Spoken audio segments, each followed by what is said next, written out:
Can we do a quick sidebar on why, like, the evangelical stuff about rebuilding the temple is, like, very bad?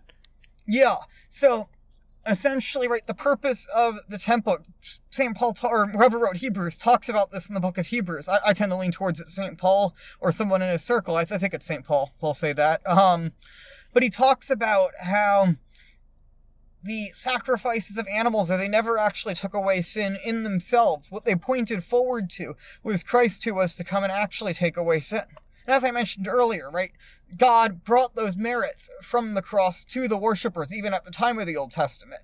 But it was always in looking forward to what Christ would actually do. And so now that Christ has come, right, the earthly temples were always pointing towards this more cosmic and heavenly temple. And we see at the end in the book of Revelation that, right, there is no temple because the Lamb is the temple. That even in many circles in Jewish tradition, they expect the third temple to descend from heaven and not be built by human hands. And I think this tradition is actually, a Jewish friend of mine pointed out that the earliest witness to this tradition is the New Testament, because it's all over the New Testament that the third temple will not be built by human hands, because the third temple is Christ. And so the third temple, right, Christ is literally going to descend from heaven. So the third temple will descend from heaven. It's Christ, not some temple that's going to be built by human hands, and that there's no reason for animal sacrifices anymore. Now, animal sacrifices were permitted up until the destruction of the Second Temple. We see this even in the book of Acts, in Acts chapter 21. St. Paul is accused by some of the Jewish Christians in Jerusalem of telling the Jewish Christians in the diaspora to stop keeping the old law. And actually, we know St. Paul in Acts chapter 18, he had himself continued to practice parts of the old law because he had taken a Nazirite vow. And so to prove his loyalty here, as well as also just to purify himself from the Nazirite vow because he had taken it, he goes with fellow Jewish Christians to the temple and offers a sacrifice at the temple to purify himself of the Nazirite vow. And so we see then, up until the destruction of the Second Temple, you were able to keep parts of the old law there. And it seems we see in early chapters of the books of Acts as well that the early Christians were very involved around the temple, preaching Jesus in the temple. This is what leads up, if I remember correctly, to St. Stephen getting stoned, is that they're at the courtyards of the temple essentially preaching about Christ. But that now that the old temple has been destroyed, there would be no reason to rebuild it, and it would probably have very serious theological conflicts with it, because, well, even looking at this again, as mentioned, just from the Jewish tradition, the first temple and the second temple, as well as the tabernacle, you needed prophets to come and give the instructions of how exactly it could be built. And they're not going to have prophets that are going to come and tell them to rebuild it. So that's also going to be a very serious issue of right.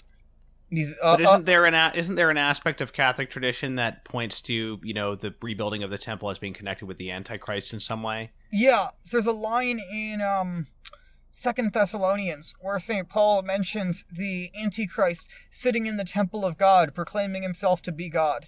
And there's sort of two major opinions among the fathers on what exactly this temple of God is.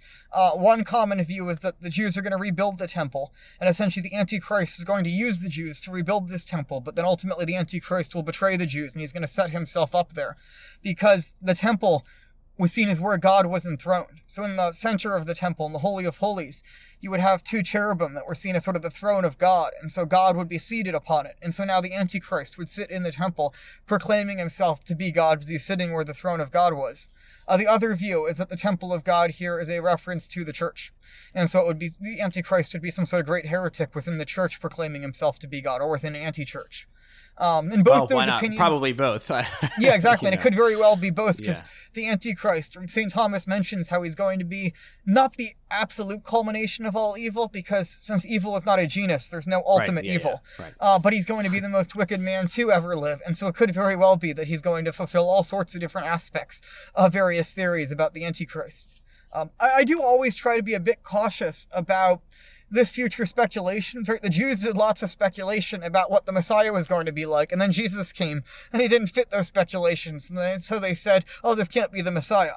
And I think we probably should have a certain degree of caution with end time stuff as well, that we don't overly predict what's going to happen, and then when it doesn't fit that perfectly, say, oh, this can't be what's being talked about, you know?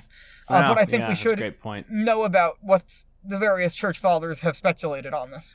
Well, it's certainly interesting that, and I mentioned this in my article, that uh, the last person to try to rebuild the temple, to my knowledge, was the Emperor Julian the Apostate, who was not obviously Jewish himself, but was a fallen away Catholic and wanted to just basically subsidize any and every opposition to the church that he could, whether that be sort of Greek, Neoplatonic theurgy or, Jewish worship. And so he tried to rebuild it. St. John Henry Newman describes in his book on miracles that the fire that came out of the ground miraculously and consumed the construction works, to prevent this from happening.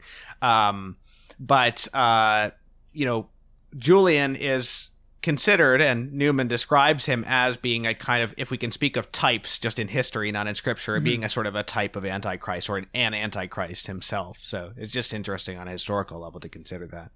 Yeah, absolutely. Because I think the idea some of the fathers have in this is that by bringing back the temple and the sacrifice and so on, it would essentially be a denial that Christ has in fact ascended into heaven, that the Eucharist is the new sacrifice and so on. There would be a denial essentially of the new covenant. Versus all the other practices, right? To varying degrees, they could be practiced in such a way in which they're a denial of the new covenant completely. There's other things that are ruled already by the church as not a denial per se, so long as they're practiced within the context of the new law. There's other things in the middle that are disputed among theologians on this, but I think very clearly the sacrifices would in fact be a complete denial of the new covenant.